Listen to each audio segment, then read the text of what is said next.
আসসালামু আলাইকুম। আমি আহিদ হাসান, দক্ষিণ কোরিয়া থেকে।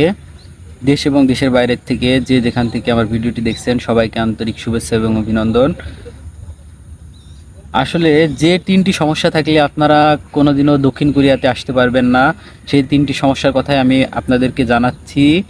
অবশ্যই কোরিয়ান ভাষা শেখার আগে অবশ্যই আপনারা এই বিষয়গুলো আপনারা চেক করবেন। পূর্বে চেক করার পরে যদি আপনাদের সমস্যা না থাকে তবেই আপনারা ভাষা শিখে ইপিএস লাইনে আসবেন। আশা করি ভিডিওটি পুরোপুরি দেখবেন।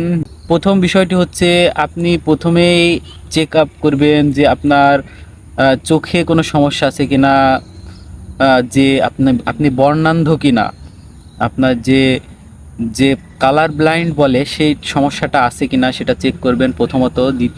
দ্বিতীয়টি হচ্ছে আপনার কোনো ফৌজদারি অপরাধী আপনার নামে কোনো মামলা আছে কিনা সেটা দেখবেন। সেটা চেক যদি থাকে আপনি সেক্ষেত্রে আপনি